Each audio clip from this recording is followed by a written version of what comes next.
So now we start work again, okay? Start working again. First, I should say, for most students on the waiting list, we have some reasonable answer. That means we pick up 50 plus students to the video session. And based on the current status, seems if you think the classroom will not be completely filled up, if you are for the video only session, you can come and take the seats. Okay, usually that's the case. The first 1 or 2 weeks, the classroom is very crowded. After a while, somebody think they better skip the class and watch video or something. That's fine because our class voted we do not take the attendance sheet. So that simply says if you do not attend, you will not get points off, but we still strongly encourage you to come to the classroom because watching video somehow is different. What you have learned by sitting in the classroom, feel the environment, and interact with classmates and with instructor, usually you learn more. Okay, that's a general practice. And another thing is for the class assignment. We already distributed the assignment. I hope everybody knows that. If you were not on Piazza, I strongly suggest you sign up on the Piazza because in many cases, your questions, you don't have to wait to get into the TA office hour. You read things in the Piazza. In most cases, you can resolve your problems. Okay? But in the meantime, the TA already put notice on the Piazza, or one of our major TA, Huang Gui, she already, informed everyone she will add additional office hours this week. Okay, so if you got any problem, you should either post things on Piazza, or communicate with TA directly. Of course, you really have problems, you are welcome to come to my office hour, which is about 1 hour after class. So you can actually talk to me to resolve any problems. We do have 1 or 2 newly signed up students that they could not get on to campus. If you still have problem, you should come to see me, to CTA. We'll see what happened, because any officially registered student should be able to get on campus within 1 or 2 days. Usually registration may have some delay. Okay. So hopefully we can resolve this problem quickly. You will get on your homework. Remember, we do not take late homework assignments because this one is more like E-graded. We are going to publish the results or the answer right away. Okay. So make sure you're online, you're on time. Okay. Now, last time we discussed data pre-processing. We discussed 3 major issues: why we want to do data pre-processing, what are the problems. We discussed the data cleaning techniques, discussed data integration techniques. For data integration, we actually particularly focus on correlation. We said if you want to find correlated attributes, you need to check chi-square analysis for categoric data and check correlation coefficient for numeric data. For correlation coefficient, we introduced the covariance and based on the covariance, we derive the correlation coefficient. We show even for multi-dimensions, you can work on the covariance matrix like this. Okay. I actually modified the slides a little because originally I just said that you got n variables, you get d dimensions. But I checked most people in the textbooks, including Wiki.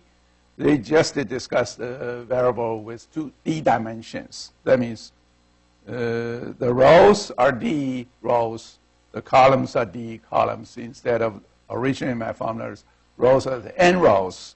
These are d dimensions. So we just get a d times d instead n times d. So that's a new formula. I put it on. Okay. This is very consistent with, if you want to check a wiki, that's exactly the same as wiki. Okay. Now we get on to the other two important issues. One is data reduction and transformation. The other one is dimensionality reduction. Okay.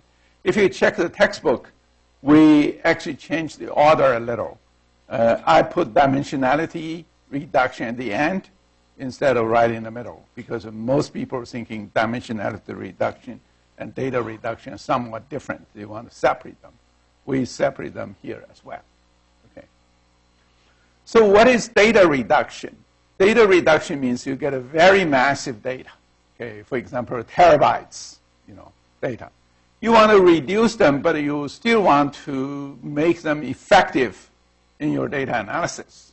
Okay, that means you want to reduce the data set size, but in the meantime, you think the volume is reduced, but the analysis is as effective.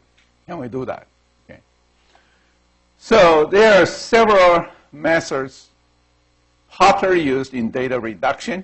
Some people also call this as data size reduction, not dimensionality reduction.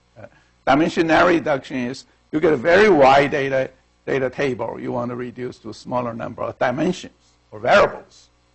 The data reduction in most cases is saying your data size, or if you think a relational database table is, you get many, many rows. You want to only get some smaller number of rows. You want to as effective analysis. Some people call this one as numerosity reduction. Okay. And there are several popular methods for data reduction. One called regression analysis. Okay, that means you try to use a small number of parameters to represent your whole data sets. Okay. Another one, which usually we use non-parametric methods, called histograms, clustering, or sampling methods. And in the next chapter, I'm also going to introduce data cube aggregation, which is a popular method to reduce the amount of data as well. And we will also discuss data compression methods. So the first most popular used method for data reduction is try to compress data using some kind of parameters. Okay, usually they call parametric methods. And also people discuss non-parametric methods. For example, you use sampling or you use some kind of like clustering methods. Okay. So we will say most methods to reduce data volume is either by taking parameters or using some kind of transformation, which actually not using a small number of parameters, people call non-parametric methods. Okay. Parametric methods means you try to get a huge amount of data, try to find their regularity. Somehow you can use a small number of parameters to represent them. The most popular ones is regression. Okay. Here I give you a typical method. For example, you go to a restaurant, you want to pay a bill. In the meantime, you want to pay tips. Okay. Depends on the nice things about the service, or depends on classes of restaurants. You may pay higher or lower, proportion of the tips. But overall, you pay bigger bill, or you pay bigger tips as well. So you may write on as a parameter, like 10% or 20% or 15%, 18%. It really depends on your choice.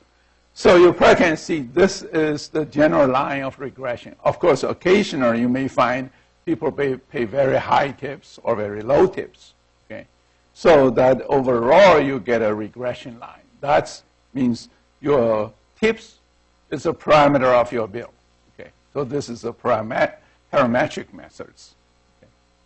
The parametric method, later we are going to discuss, you may have a linear model or a nonlinear model or a log linear model. Okay, we are going to discuss a little, but we are not going to discuss in detail because usually in the detail you should go to a statistics course to learn it. Okay? Non-parametric methods means you probably want to use something smaller, but it's not really based on certain parameters. For example, you can use histogram, or you can use clustering methods, or sampling methods. Okay. Let's discuss one by one. Okay. For parametric methods, the most popular used is regression analysis. Among regression analysis, probably the most popular use is a linear regression. Okay. Linear regression means you actually can think about you just think about the tips versus bill. Okay. The regression method is you try to find a parameter, which you draw a linear line. Most of your points actually lying not too far away from your linear line. Okay, that's a regression. Usually, you may have a dependent variable, or you may have explanatory or predictors or predicted variables. Okay. So, for example, like this one, you can write it either like a y equals x plus 1. That means this y equals x plus 1 is a linear regression line. Okay. And your points, if it's pretty close to the regression line, you basically say this is a good fit. Even a good fit, occasionally you may find outliers. That means they are very far away from the regression line, but it happens, okay, but not happen frequently. So you can say this is the linear regression. The most popular the method people developed called the least squares method. Least squares method means you try to find a line which all the points, okay, to this line, this one, you square them, you add them together, this one should be the smallest. Why square them is very obvious, because sometimes it's high, sometimes it's low. The low means it's a negative one. You square it, everything becomes positive, right? So you add them together. If the closest one, of course, this line to all these distance should be minimized. That's why it's a least squares method. Okay. There are some numerical formulas already derived. If you go to any statistic class, they discuss about linear regression, they will re-derive this formula. But we are not going to derive it here. It's a very mature science already. Okay. For linear regression, what you do is you try to find a straight line, which usually is in the equation y equals w times x plus b. Okay. And one is a regression slope. The other one is just the offset, right? So then you use least square criteria. Usually you will be able to derive from the very mature equations. If you use R or use any software, you probably can just call it without even knowing it, okay, because it's very mature. Okay.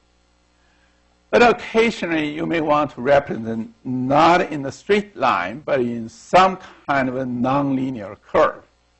Nonlinear curve could be a quadratic curve, like a parabola or something, or you can be, for example, a cubic curve or even an exponential curve, right? It depends on. The nonlinear regression means you use a nonlinear equation, a line, to best approximate your point. Okay. For example, in this picture, this figure you can see, some is a little closer than the others, okay? But usually you don't want to be too close, because too close you get a pretty high order, which actually is a little overfit. Okay? In many cases, a low order linear curve, nonlinear curve, will do most of the things already. Okay? Sometimes people want to use a multiple regression. What is multiple regression? That means your point is not a single x, but it is x1, x2, or x3. That means you map. Originally, for you get for example, it's a nonlinear curve. Okay, but if you map them into 2 dimensions, 3 dimension, higher dimension space, you may use a linear, plane to represent this whole thing. Okay, for example, here you look at this formula. What you can see is, suppose you get originally is x squared or x cubed. Okay. instead of thinking you have to write a nonlinear like a curve, you still want to use a linear way to represent it. You introduce another dimension. You can say this is x2. x2 may represent x squared or x cubed. Okay. In that sense, once you map this into a higher dimension space, you get a plane instead of a curved space. Okay. So that's usually multiple regression can increase the dimension, but get a nice plane instead of get a complicated curve. Okay. There are some nonlinear model, but a lot of things people like to use a log linear model to represent. What is log linear? That means you try to find a function. You take the log. Then it becomes a linear. It's either one-dimensional linear or multi-dimensional linear. Okay? So this log linear model sometimes is very powerful. For example, if you look at this one, you may use a curve. You may find that actually the log linear may be better. But the log linear means if this one, you take the log, it becomes a linear. Okay? So that's the log linear model. But those are typical statistical analysis. If you want to learn more, you should take a statistics course on these kind of things, right? And non-parametric model, a popularly used one is a histogram analysis. We already showed. Okay, you can, for the x-axis, you can partition them. Usually, it could be equal widths. That means you use the equal widths. For example, this one is $. Okay, this is 10,000. 30,000, 50,000, 90,000.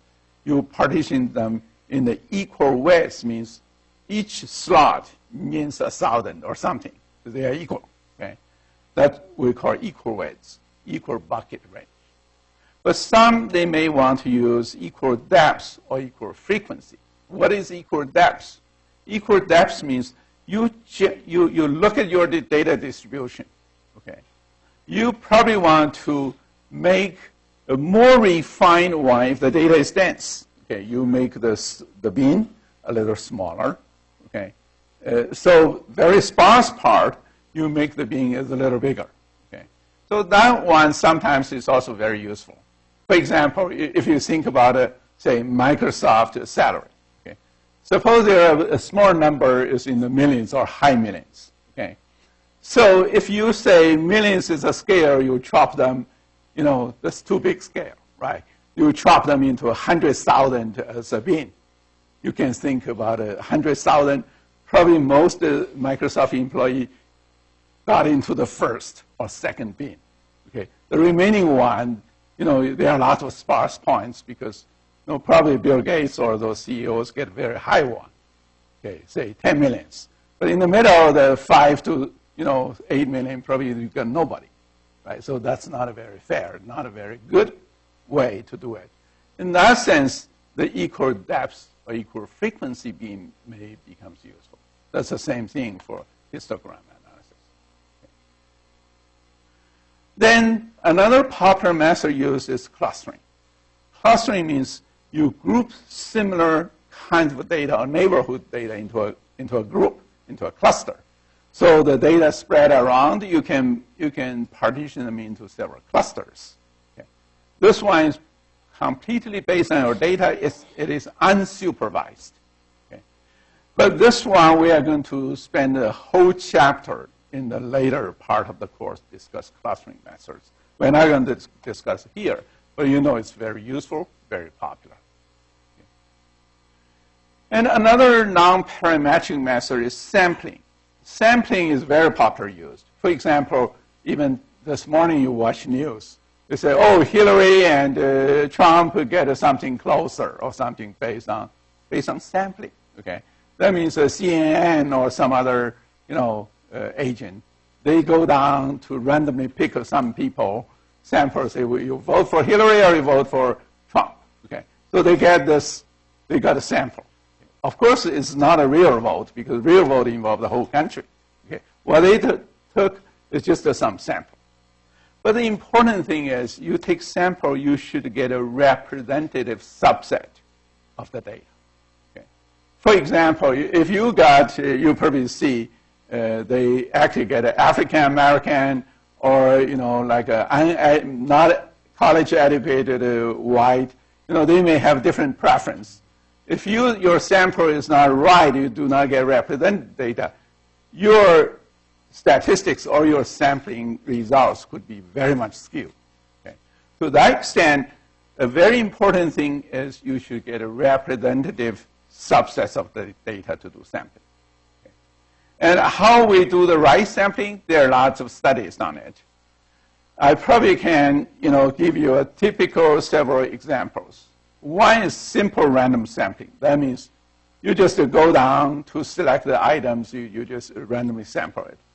But simple random sampling in many cases may not work well. Okay? Just to give you a simple example, I remember in 2012 election, okay, I think the second the state was New Hampshire. Okay? The sample and the final results for Republican or for Democrat, I forgot which party, but very different from the real vote. Why? Actually, their sampling method was not right, because when those news agencies, they went out to sample, they call. Okay? They call landlines. Okay? But they did not realize by 2012, a lot of people are not using landline, especially youngsters. Okay? The youngsters, they just get a home phone. They don't have a home phone anymore. They just have a smartphone in their pocket. Okay? They call those home phone likely called the aged older people. They forgot all the youngsters. But that time, actually, a lot of youngsters came to vote. The vote results is very different from the previous sample because their sampling method was not right. People can see. Okay. What is good sampling method? Okay.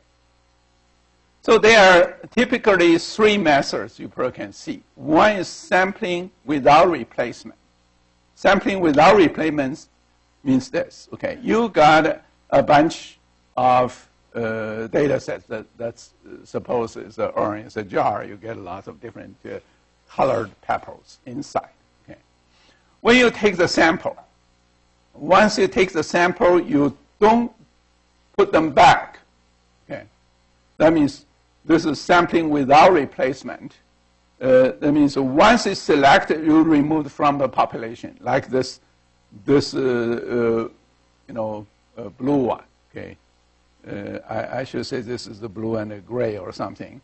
You take this pepper out. This pepper happens in this jar. There's only one.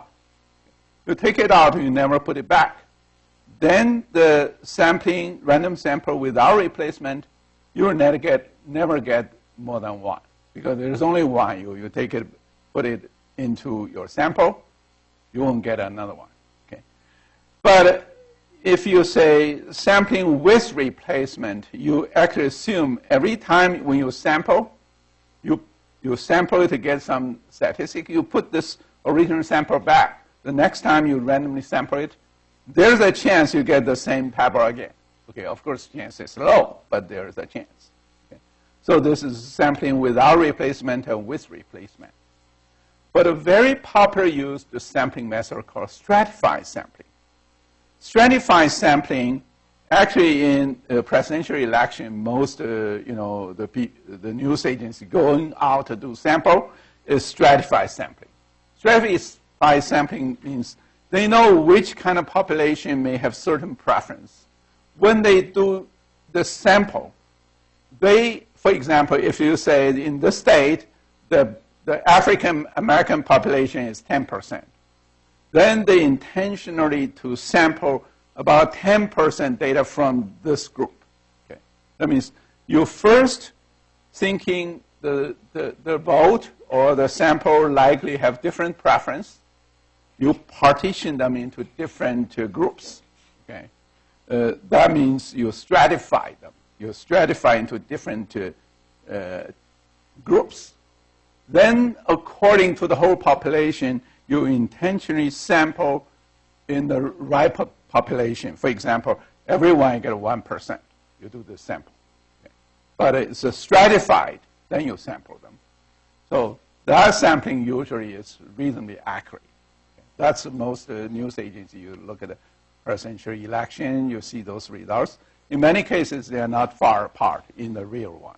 Probably you see the election within each party, right? You already see. Every time they say that, you see the final result is not too far away because they know how to do good sampling to get representative data. Okay. So this is a stratified sampling. Besides sampling, there's another very popular use of non-parametric method is data cube aggregation. What is data cube aggregation? That means you already got lots of data. Okay. Either you use them as a sample or you use a whole data sets. For example, you go to Walmart, the Walmart people want to, suppose the managers want to get results.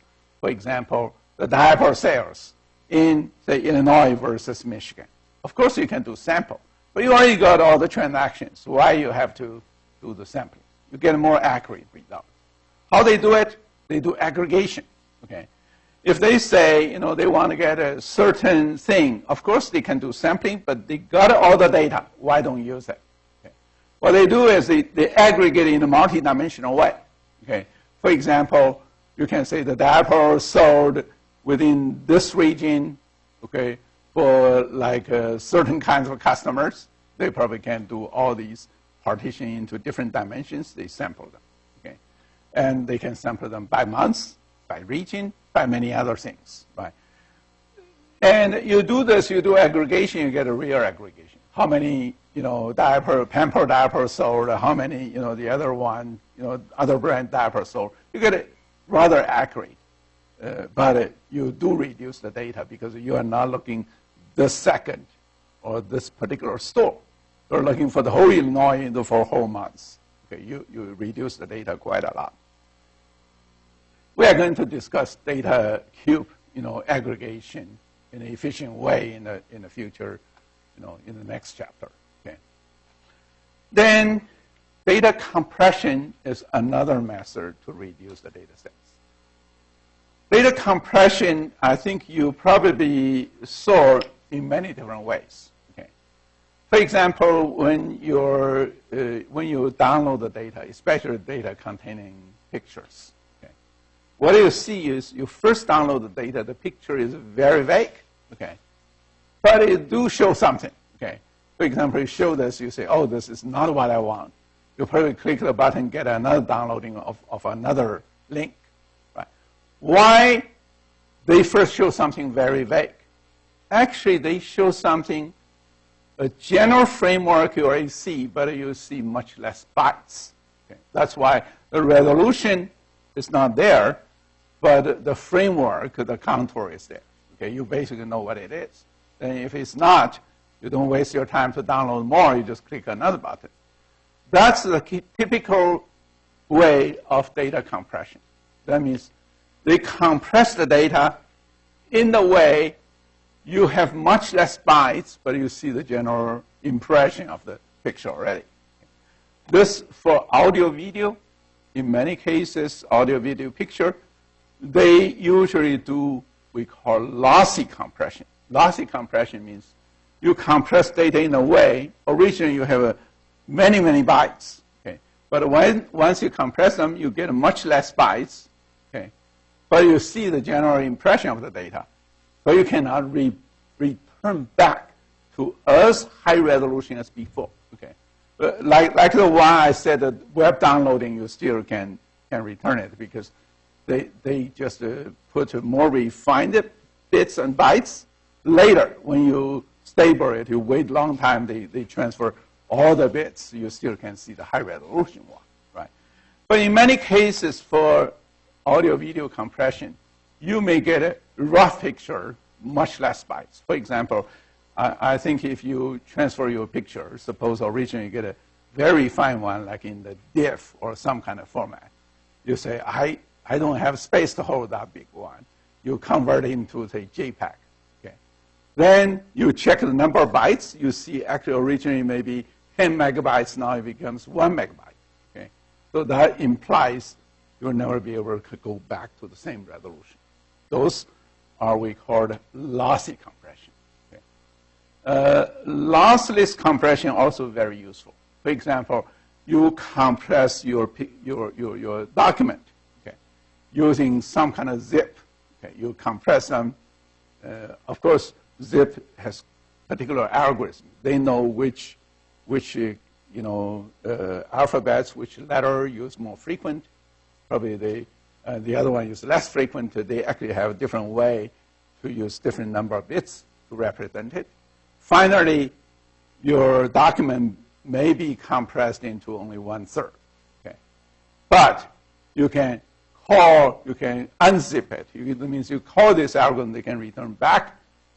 That's lossless compression. You probably can see lossy compression, lossless compression, they all have their applications. The document that you don't want a lossy, you just a compressed document never return back. That's useless, right? But the pictures, in many cases, you say, I want to just save my disk space. You can compress it in a lossy way.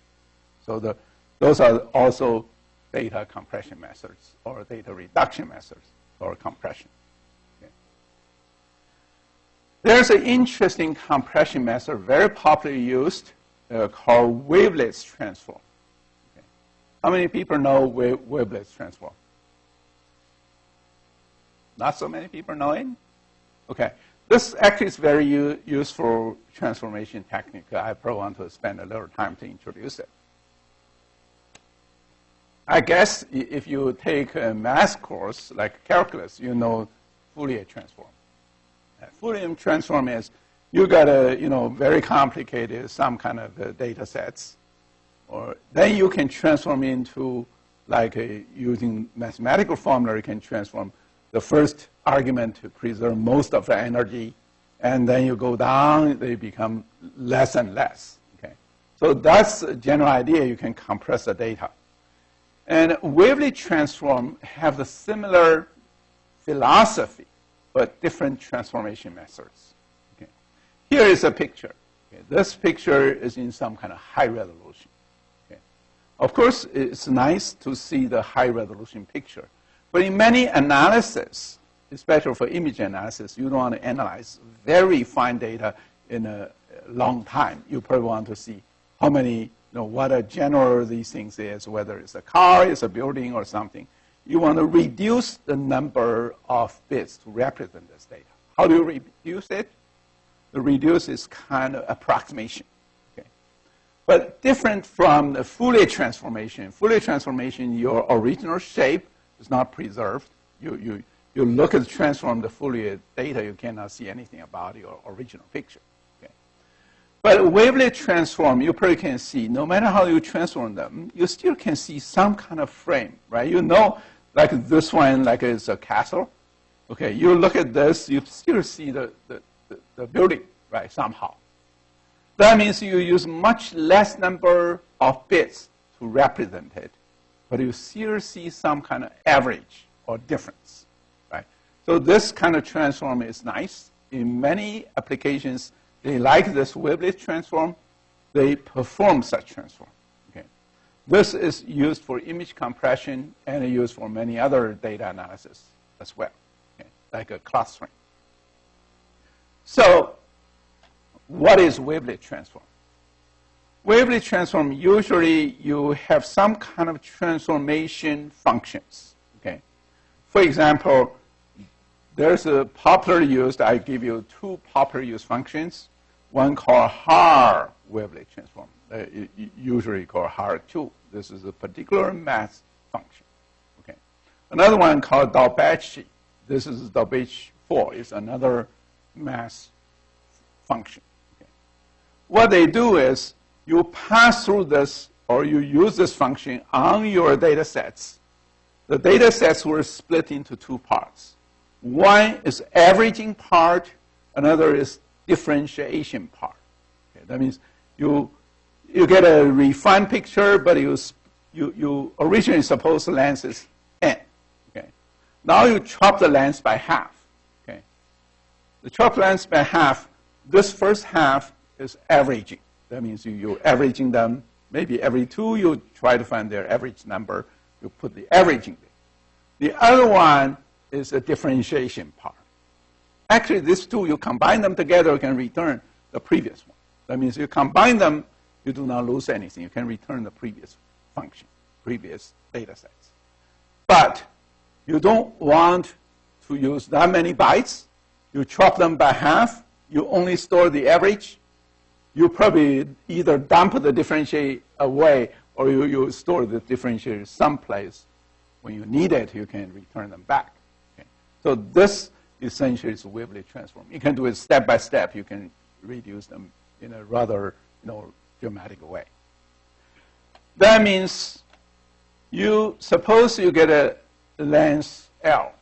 This L is 2 to the power of n or somewhere. That means you can be like 1024. Then you take half, you get 512. Okay, something like this. That means it's a 2 to some power, okay, this number. Then you chop them by half. One is you call smoothing. The other one called difference. Okay. Then you can do it recursively. That means you already got an average. You think this one is still too big. You chop them by half again. And you get this smoothing part and difference part again. So you do this, recursively many rounds, you can reduce the data substantially. Okay. I better show you an example. Okay. So this is the example of wavelet transform. Okay. Suppose the original signal is this. You get a 22023544. You get this. Of course, this one you probably can see is you get 8 numbers.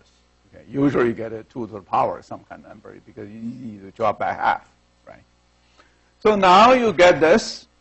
You want to transform them by wavelet transform. You want to transform in a way you can cut. Originally you get 8. Now you want to get 4. Okay. How do you get 4? You probably can see it's pretty easy to get 4. Like you see, this is 1, 2, you average it, or you can say smooth it. 2, 2, you smooth it, still get 4. Okay. Then you get 0, 2, you average them, you get 1. Okay. Remember, once you average them, something changed. Here you get the difference recorded. Like the first one, you 2, 2, get 2, you do not lose anything. That means you think about these 2, 2, this minus 0 or plus 0, you still get 2, right? So you probably see you do not change anything, you get 0 here. Okay. The other one, you can see 0, 2, you average them, you get 1. You actually said that this is minus 1. Okay. Minus 1 means this one, like a number 2, you minus 1, you get this, right? You can get it. 1 minus 1, you get 0. 1 plus 1, you get 2. You still can get them back. Okay. Then 3, 5, you get 4. You still register minus 1 because 4 minus 1, you get 3.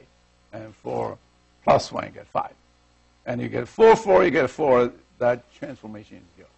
You can see how to get it. Very easy, right? You just get a smoothing, get difference. You register them in 2 parts. Okay. Remember, you register these as 2 parts. If you really want to get them back, you can have a computation procedure. You can return them precisely. Don't lose anything, right? You just have a convention how to get it. Then you can do it recursively. Do it recursively means this, okay? You get 2144, that's the new string. Then you average them again. Okay, you can say 21, the average is 1.5. Okay, 44 average is still 4. You can see you get average again. Now originally you have length 8, now length 4, now length 2. Your smoothing become rougher and rougher, but it's smaller and smaller. Okay, but you still register their difference here. You still can get them back, right?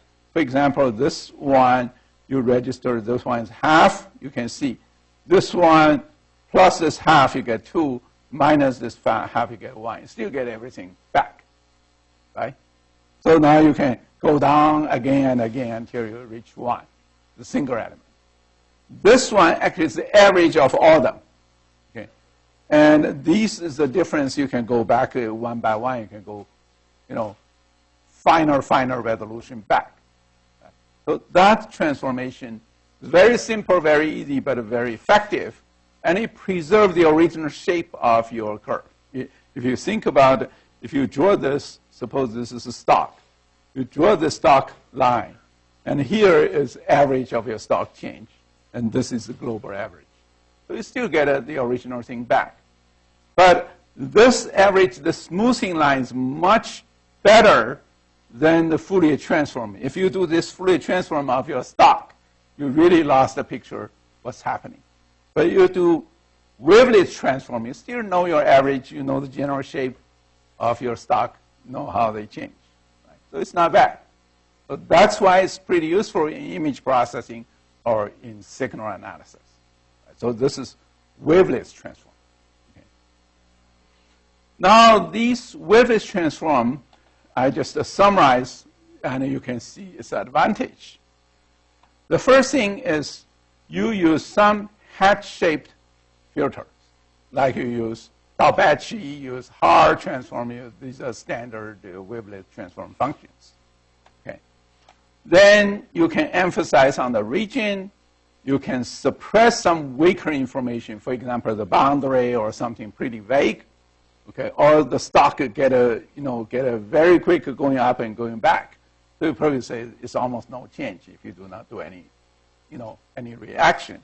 So you can easily smooth, everything. Actually, if you think about stock a day or a minute, it may change quite a lot. But finally, when you look at the monthly one, it's kind of a smoothing, right? You can see the monthly stock change is not that dramatic. Right? So then it's good to remove outliers.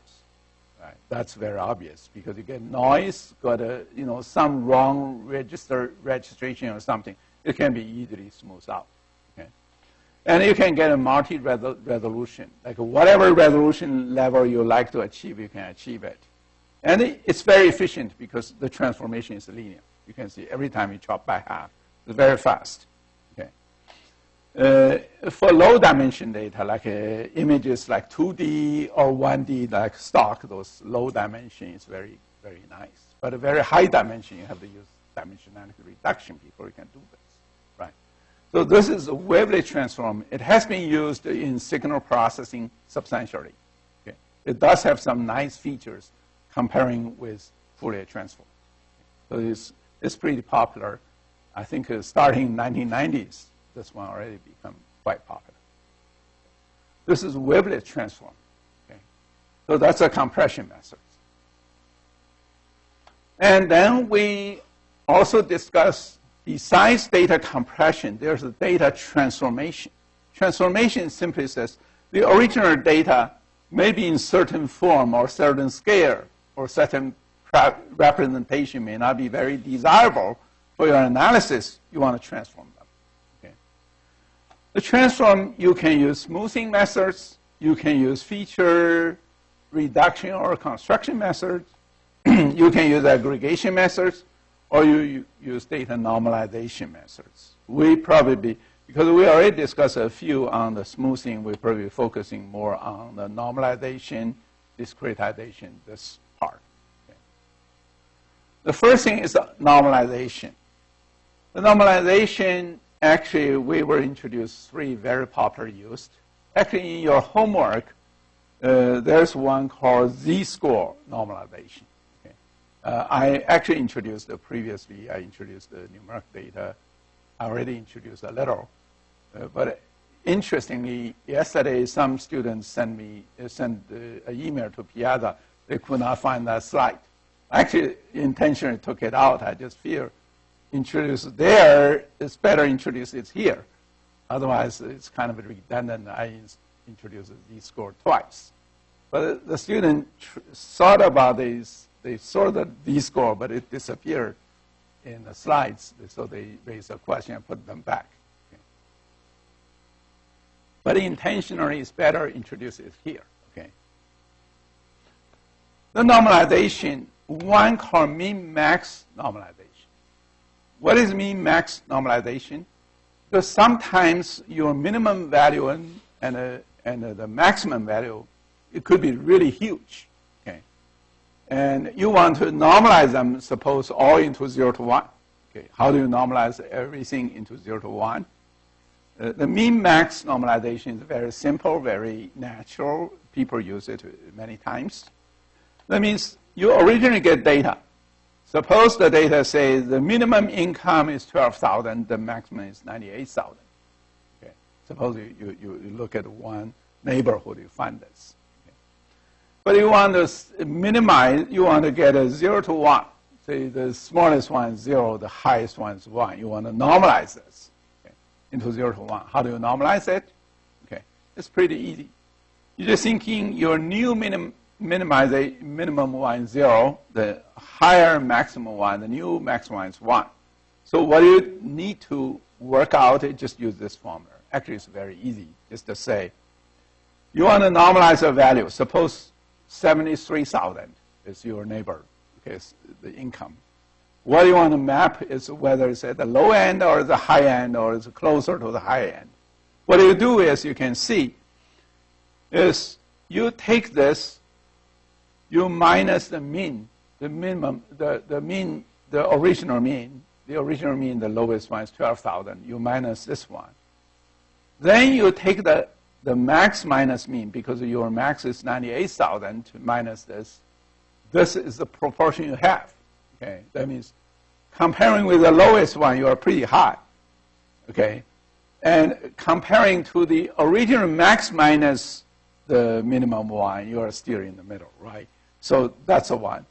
Then you finally normalize them into 1 to 0. 1 to 0, this is your new scale. Okay, new scale difference. Then you plus your new minimum, which is 0. You can get 0.7. Okay. That implies your income, your neighbor's income, is within your neighborhood is not at the low end, but it's not at the high end. It's somewhere in the middle, but closer to the high one. So you can clearly see this mapping does make sense. So this is min-max. Of course, min-max not every time to 0 to 1. Okay. Sometimes you may have 1 to 10 or whatever you like. Right? Then z-score normalization is the z-score computation is you take your value, original value, so you minus the mean value, the average. Okay? You divide by standard deviation. Simply says your current value within your whole data distribution, whether it's right in the middle in the mean value or it's higher than mean, okay, whether it's 3 standard deviation way higher or 1 standard or 0.5 standard deviation way, right? So that's the reason you get this. Okay. If you get negative value, it simply says the value is lower than mean. But if it's 3 standard deviation way lower than mean, that means it's really at the low end, right? It's like outlier of the low. So that's why every time you compare with the whole data represented by mean and the standard deviation. So it's a pretty good, judgment. This one also used very popularly, especially in statistics. Actually, in data mining in the future, you study this. For example, you study correlation patterns or something. This z-score used very popularly. For example, recently, my group has some students develop a very powerful, like a phrase mining methods. Actually, a key is somehow like computing the z-score to see how many standard deviation away. You can see a nice phrase. If you randomly pick them up, the phrase means the people actually say those things together rather unusually frequently together. That means it must be several standard deviation away from random sampling. Okay, so you just compute this z-score. You already know it's a good phrase or it's not a good phrase. So it's pretty standard. And this is independent of any language. Actually, you can use this to capture the English phrase. You can actually capture French phrase or Chinese phrase, Arabic phrase, in a very powerful way, very nice way, but a very simple. This is z-score computation. Right. So anybody can compute it very efficiently. So that's actually it's a pretty powerful one. So another one is normalization by decimal scaling. Decimal scaling means you actually want to get, you try to normalize that everything like 0 point something or 1 point something times 10 to the power of something. Okay? you think about this. You want to calculate the mass of an atom, like a hydrogen. Okay? You will write down many, many zeros before you write a G, a gram. Okay?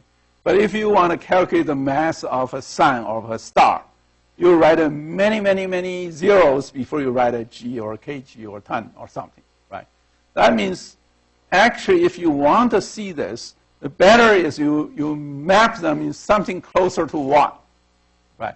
Then you just say times 10 to the power something, 10 to the power minus something, or 10 to the power plus something. But it's much easier to do comparison if you map them into decimal form. It's something closer to 1, right? So that's a very popular use. Okay. To use this is you just normalize it by, take the smallest integer, which is still within the range of something closer to 1. Okay. So this is called decimal scaling. All these are very popular used. Then another method is discretization. Okay. Discretization means you get data, you spread them into many, many different kind of distribution. There are so many different points scattered around. But you want to chop them in some nice way. When you analyze them, you only get a small number of slots rather than a very big number of slots. Right? If you want to get this, there are several ways to do discretization. One is studying nominal data, like, for example, like category data, how you group them. Those grouping usually need some kind of concept analysis. Okay? But that's a little beyond our simple discretization. Right? For example, you may say data mining in, for example, frequent pattern mining, or classification, or clustering, or data cleaning. All these are data mining methods. Okay? So you have to do analysis on a lot of things, like concepts, or some kind of a frequency distribution, correlation. You finally can get this. But we're not going to discuss this category data here. What we discuss more is on the real numbers. You get lots of real number value, they scatter around. How can we do it? The discretization essentially is taking a large spread of number, of the real value number, you try to get a small number of slots. How to get it? So we are going to study a few discretization methods for real numbers. One is binning, one is histogram analysis, one is clustering analysis, one is decision tree analysis, one is correlation analysis. We are going to roughly give you something. You probably can see these very rich but very useful methods for discretization. Okay. One is binning. Binning means you get large number scattered, numerical data. You want to put them into several bins. Several bins means you may say, oh, you're just thinking about people's age. Okay, you get lots of different kinds of ages. But you say, oh, 0 to 5 is one domain, or 5 to 15 is another one. Or 15 maybe to 30 is another one. Maybe 80 to 120 is another one, right? So you can see, you can do binning. You can put them into several bins. But how can we put them into different bins? One is we call equal width bin. Another is equal depth, or equal frequency bin. Okay. Actually, I show you when we did the histogram analysis, I already show you. Sometimes you want to have equal weights. Okay. Equal weights means when you partition your standard numbers, you chop them into equal gaps. For example, okay, just think about the age. Okay. What you can do is you can say, I get an equal weights is every 10 years is a bin. Okay, then 0 to 9, 10 to 19 or something, and finally 120 to 129. Suppose nobody goes over that. Right? So you can get it, 12 or 13 bins. Right? So this is equal width. Okay, that means you get a whole range, the lowest and highest. Okay, you say, I want the number of beans is, say, 13.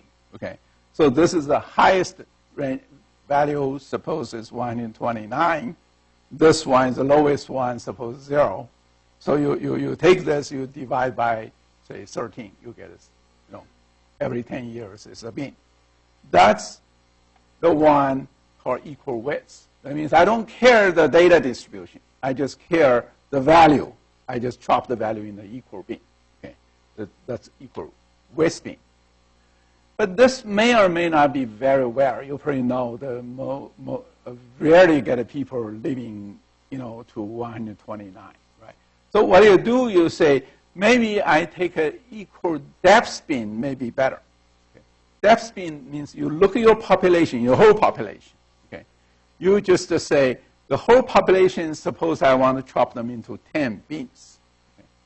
Then if, for example, in a country, the majority of people are in the teens or 20s or something, you probably say, that part I want to chop a little finer.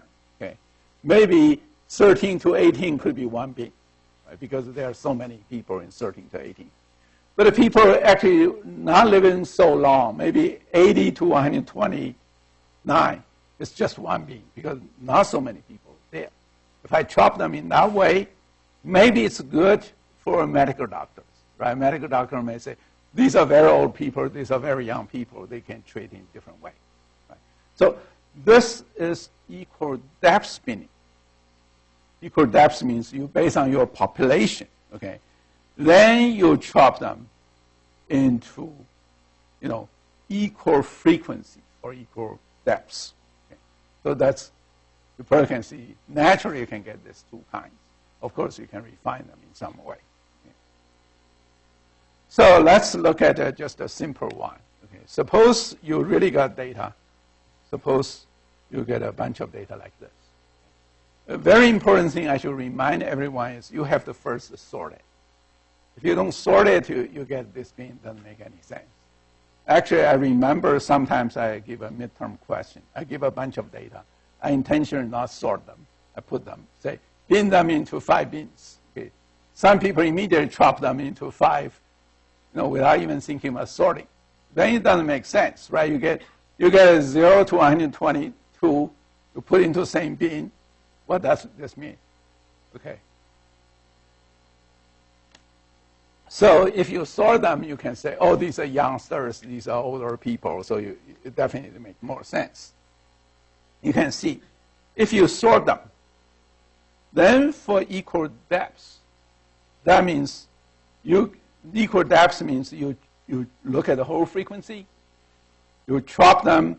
For example, if I want to get 3 beans, I can chop every 4 as a bean. Okay. This is more like you think about medical doctors. They want to see, for example, they are treating students. Okay. Then the students are within this range. So you can chop them into younger students, elder students. Okay, so probably the treatment still makes sense, right? So this is based on the population, based on the real data. You do equal depth speed. Okay. Then you chop this, doesn't compress your data. You think about this. You chop them, you still get the 12 points. You do not reduce anything.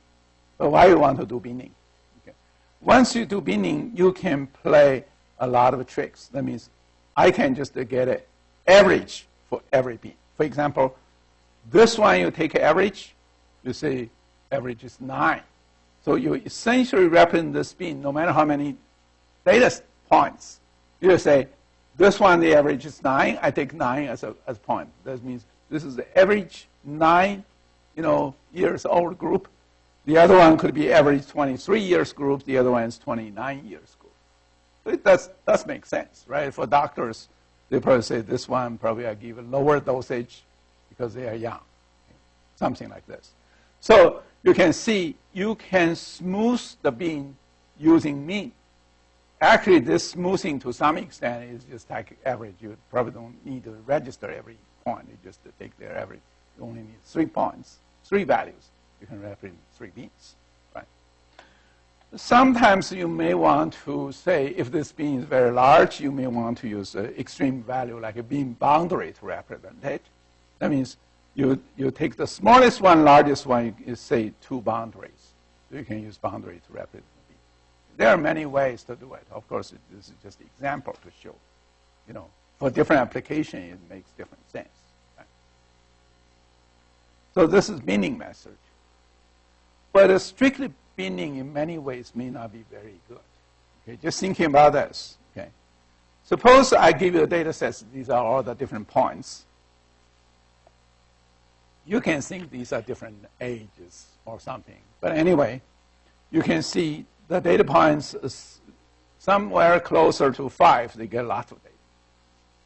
Closer to, say, 8, they got data. The closer to 9 got data. Closer to 15 got data. Okay. So you can use different way to bin it. You probably just by picture you can see it. You can use equal weights. Equal weights means you probably say, I want to find 4 bins. The minimum one is 0. The highest one is 20. So 4, I chop every 5 as 1 bin. So this is 0 to 5, 5 to 10, 10 to 15, 15 to 20. If you chop it in this way, you probably see if you try to get some statistics, you could be very much distorted. The reason is why? Because you can see those cluster things cluster to 5, you chop them into 2 different bins. Okay. Likely, if you study what kind of disease, what kind of dosage for medical doctors, it may not be accurate because there are so many people crowded around 5, you treat them differently, right? And this equal weights is not good. What about equal depths? Actually, you find even equal depths in this case may not be very good. Why? You probably can see. Equal depths, you calculate all the population. You say, I chop them into 4 bins. I cut it here because there's a population, 1/4 of population is over there. Then 1/4 of population is in the middle. You can see it's still no good. Why? You probably can see, something around 5, you chop them to the point of 8. Okay? And something like 10, you chop them to the 14 or 15. It's not that good. Probably the best way, if you think about this, if I run a simple, say, k-means clustering, you may find 4 clusters nicely. You can see that's one cluster, that's another one, the yellow one, third one, the red one is the 4th one. In that case, you find these 4 bins. Probably you will be very happy because you can see if you were a medical doctor, this group of people is around 4 to 6. You probably treat them in one way. This one 7 to 9, treat the other way. So probably it's a very nice partition, right? So from this one, you probably can see binning sometimes no matter use equal width or equal depth, actually in many cases could be weaker than a simple clustering method. That implies a blind binning may not be the best way. Okay, if you use a little data mining method, for example, clustering, you may get a far better result, right? So, but anyway, binning is popularly used. Okay. Clustering is also very popularly used, but you can see the difference. Okay. And the discretization, there are other methods to do discretization. For example, classification method. Classification method is, if you want to discretize them, you already have some information about the class label. Okay? For example, okay, suppose you have lots of samples, the data about some kind of cancer. Okay? You say, you want to originally group things into different ways. Of course, you can, based on check, then you use some kind of instruments to get some data. Okay? Then you can try to chop them into different ways. But if you have class label, okay, for example, the class label may say, these are surely cancers, these are something big, but this are very, very normal ones, benign. Suppose you get a 3 class label. So one is surely cancerous, another surely healthy, the other one's in the middle. You have this. Then why you don't use this to help your discretization of binning? Okay, for example, you based on certain numbers, you can say, this number over that is cancerous, I'm pretty sure. This number is below that is normal, I'm pretty sure. Okay, that's probably much better than you randomly bin them. You already got a class label, right? So that means discretization, if you have class label, you better use it because it makes you much smarter to do the binning, to do the discretization. That means later we are going to learn classification method. It means you use a class label, which is supervised. Then you can calculate some kind of entropy to find some nice split point, discretization point. But how to do it until we get into classification, okay, I'll let you know exactly, formula how to do it. But now you know, if you got lots of data, you got lots of values. If you have class label, you better use it. Okay, that's a, there are lots of analytical methods to do it better. Okay, so that's a classification method to do discretization. What about you do not have class labels? Okay. If you do not have a class label, you still can use some kind of semi-supervised or some kind of a correlation analysis. Okay. For example, you based on certain correlation, you may say these group better put them together. Okay. You think about it. When you fly over Champaign before landing, you see, say these are the cornfields. These are the houses, likely residents. These are the universities. These are shopping centers, right? You know it because you have some kind of correlation with all the features, like colors, texture, all these things. You actually can use chi-square-based discretization. You can chop the boundary, right? So this actually is, you can use some neighborhood interval. You use some correlation analysis, you can do it. So this is but these are essentially clustering method we are going to study. You probably can see, even with say data pre-processing, these are the classifications, the typical data mining method. Correlation and clustering is typical data mining method. You are using data mining method to help you to pre-process data for better data mining. Right? So it's a loop. It's a mutual enhancement process. So it's very useful. Okay. Then before we get into dimensionality reduction, I'm going to give you another very important thing is concept hierarchy generation. Okay. If you want to construct a data cube, you want to do nice discretization. In many cases, you may want to say, I want to construct a concept hierarchy. What is concept hierarchies? Concept hierarchy means you actually you organize many things in the layers of hierarchy. Okay. Just thinking about age. Okay.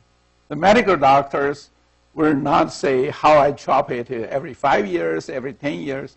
They actually, at the very beginning, they say, I have a concept hierarchy. So these are elder people, aged. These are middle-aged. These are younger ones. These are the infants or toddlers, right? They give you a certain way. Then once you get older people, you may say these are the 60s, or these are 70s, these are 80s, this is even beyond 80s, right? So you may chop in that way.